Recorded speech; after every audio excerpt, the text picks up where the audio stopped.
Hello everyone, and welcome to week 2 of SOMA, the game club game for Achievement Hunting 101. Wakapeil here. Last week we ended at Lambda, where we were just about to find Catherine, and it only takes a few moments after arriving to find her. Unfortunately, she is not alone. With me today, I have Dinobull, hello. And NL72, hi. We arrived to find Catherine under attack by some kind of monster. And Ben, do you play in safe mode or do you play in normal mode where you can get hurt? No, I've been silly enough to play in normal mode, so I've died a few times. Not there. There's actually not a lot of places that you can die in this game, but it certainly feels like you're very vulnerable at all times. Yes, it certainly adds to the tension.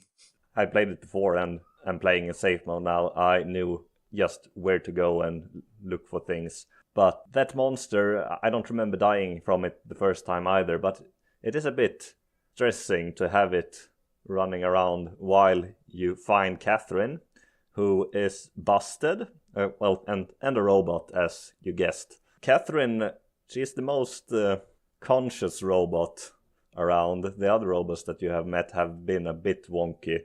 She's not all there. She is a bit socially awkward. She seems very annoyed by Simon's cluelessness. I don't know if you, like me, I waited around and was doing some other things while playing, taking notes. She gets very passive-aggressive when you do not do what she asks you to do. Just plug the Omnitool into the computer. Use the Omnitool with the computer. Just plug the Omnitool into the computer. Put the sort of square thing you're holding into the matching hole over there. I will say the talking this time didn't get on my nerves as much. I can see what you were talking about, how the story kind of needs it or whatever.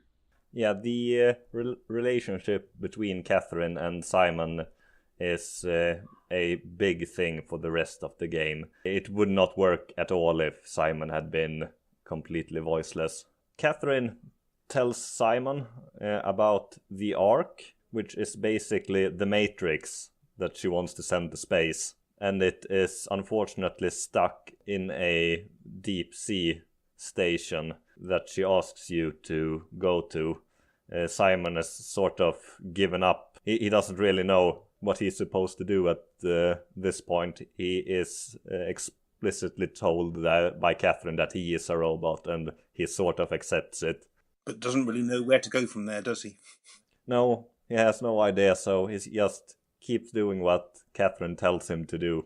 At this point, I was alluding to a bit earlier in the last show that you might not entirely trust Catherine, and did anything change over this episode? I still trust her at the moment. Yeah, same. I mainly trust her, though she's a little bit sociopathic with her let's kill a robot to get some parts and things like that. Yeah, that's a little sketchy. Then you know how it works. We need to get a new tool chip and switch it. Care to point me in the direction of the closest tool chip storage? I think it would be easier to just take one from a robot. What? Just knock a robot over the head and steal their chips? The toolbox over there says it has a stun baton. You could use that. Come on, I don't want to hurt anyone. Isn't this a bit much? It's just a robot, Simon. We're just robots. Sort of. I'll get us a chip. While exploring the area where Catherine was, you come across a few audio logs that are rather important, but you might not realize it at the minute. It introduces Mark Sarang, who is a bit spiritual about the whole transfer minds to robots thing, and not in a very good way. Simon decides to help Catherine with getting the Ark out in space, since it's still stuck on Earth. To do so, they need to find the Dinobull, which is a underwater vehicle that is capable of surviving in the deep sea. So they set off and try to find a vehicle, and they go through the underwater station, the Curie, which is not only underwater, it's flooded completely. and there is a monster stalking the halls. It's actually a sunken ship, isn't it, rather than a station? It might be a sunken ship. I think it's a station. It sort of looks like it's stuck in the ground and they have put up pylons and things outside. But it certainly looks like a ship. While in the station, you see some news, some footage from the surface of Lisbon in Portugal, which is on fire, and you hear some rather distressing things. Ben, since you were playing in normal mode, you had a monster running around, so I don't know if you stayed to see the entire thing or if you just ran away. I did the first time and then died, and then I tried to sneak past him several times and died, and then eventually made it through. Yeah, the station/ship is rather difficult to navigate, at least in the beginning, and then things light up, making it easier. To get away from the Curie, you have to destroy the station. Catherine is very calm about it. Yeah. She is just, let's make some mess here and then we can leave. Unfortunately, you make a little bit too much of a mess and blow up the entire thing, crashing your escape vehicle. I was mad at that part. I was like, damn it, I gotta travel around the water again. Yes. Just before that part, though, for someone playing in normal mode, the actual bit where you blow up, you've got to pull out the cables and run. That was murder in normal mode. You've got to be inch perfect on your running, never catch your foot on anything or the monster will catch you. I died so many times there. For real? Oh, I didn't realize that. I never died the first time I played through. I got lost. I did try out just to run into the monster in safe mode, and you actually go down and the screen goes black, but it just keeps going immediately after that with the monster gone. No, it's very, very annoying. You've got to be perfect or you die and start again. Yeah, I didn't realize that since, I did it in my first try. You must be good. Yeah, let's go with that.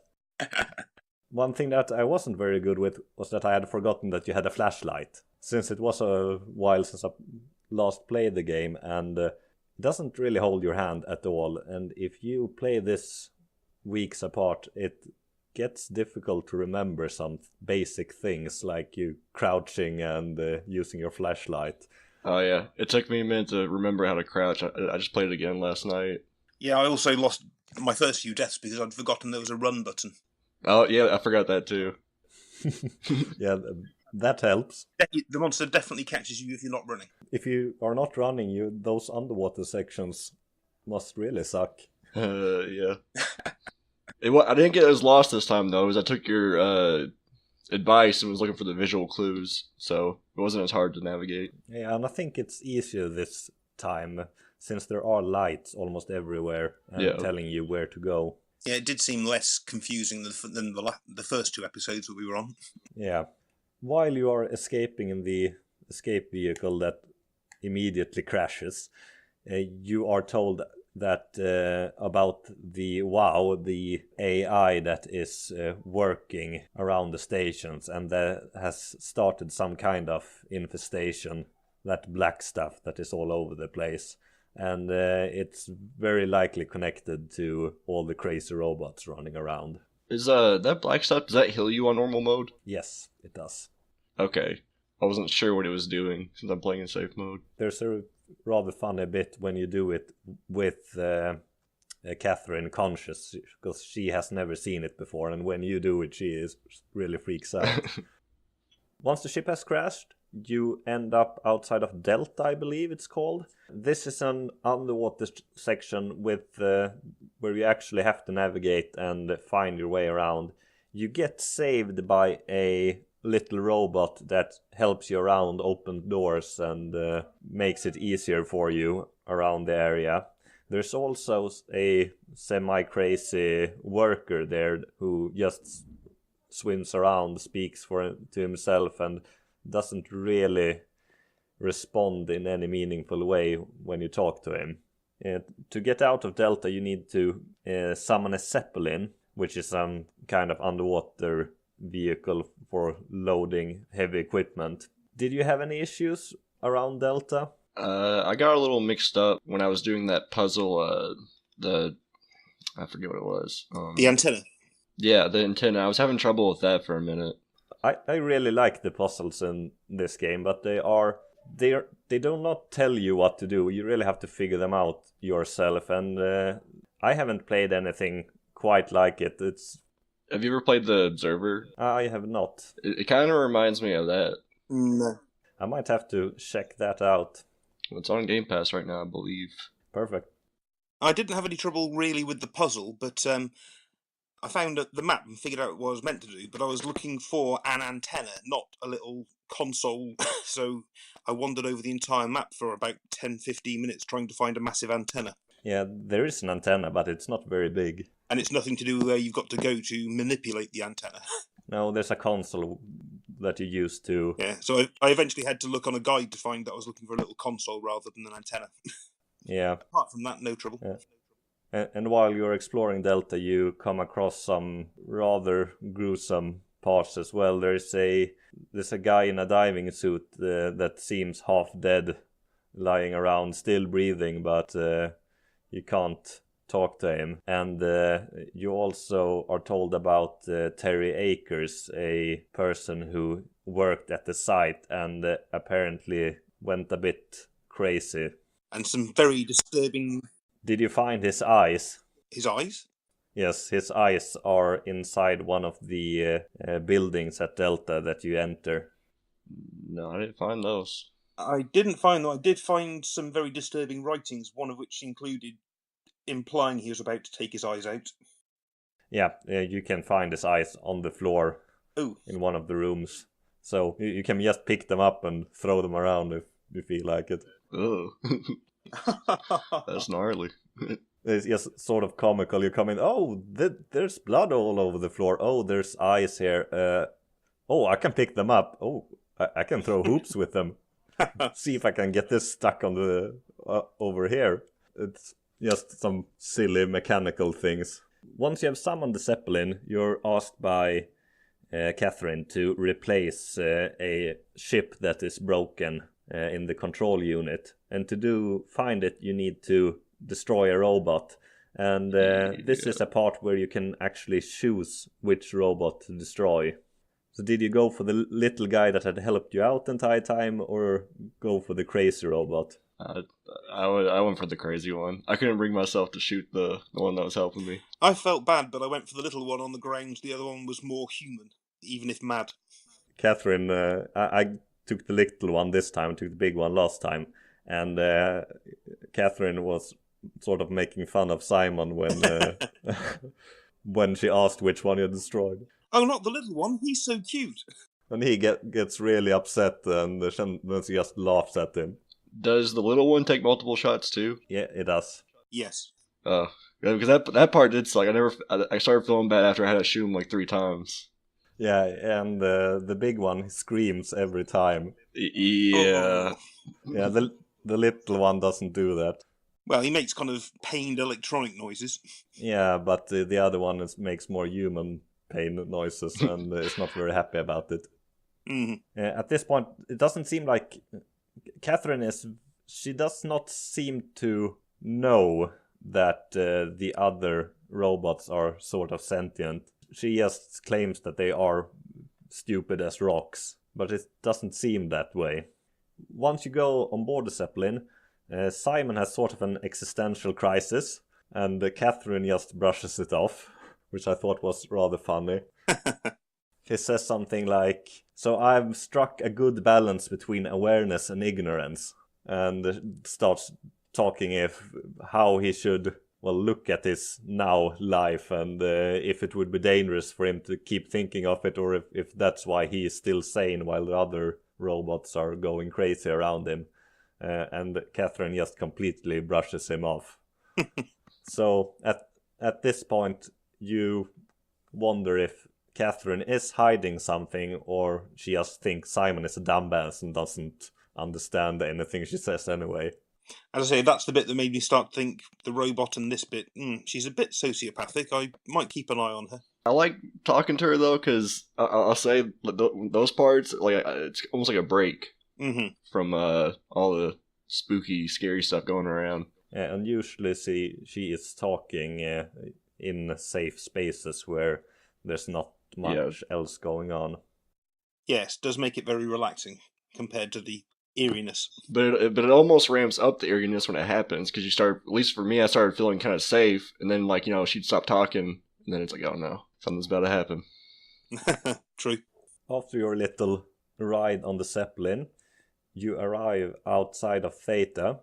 This is a very small area where you just, well, if you want to, you can just run up and open the door if you'd like. There's also some audio logs and things around that tells you a bit of how Akers arrive to Theta, and as you might have figured out that he's up to some bad stuff. He's the guy that pulled out his eyes and murdered the help that was supposed to come over and help him. Yes, and it's clear from the audio logs that they don't realise that as they're helping him into the station and treating him, so I've got a feeling they're going to get a surprise. And so far you've only met one living human while in the future, so to speak. So do you expect to find any once you've entered Theta? Hopefully. I'm fearing there'll be no one but Akers left, but we'll see. Outside of Theta you can also find a robot called Robin. Did you find her? No.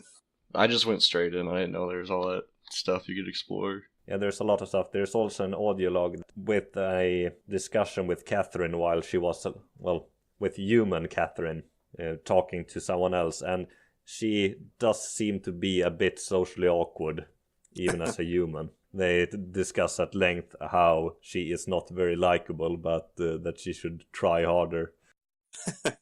Well, back to Robin. There's a robot outside of the entrance that you can talk to, and she talks about the Mark Sarang character that you heard from, who started telling people about the continuity, that you should kill yourself after you have uploaded your consciousness, otherwise there would be two of you and you would not live on as a robot because there was two of you. And that's an idea that she has at least convinced a few people of.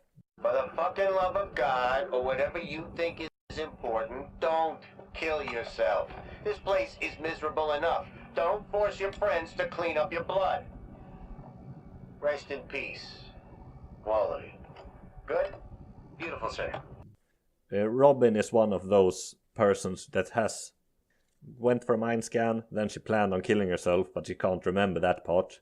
And then she woke up as a robot, but she is not entirely coherent, and she does not understand where she is, and she believes she is on the Ark, but she clearly is not. She is in a robot body on the bottom of the sea. And if you choose, you can kill her by pulling her out from the WoW. There are plenty of small choices that could have been an achievement. I'm kind of glad that they weren't. I should have explored more. Well, after that you enter Theta. That's where we stop for this week.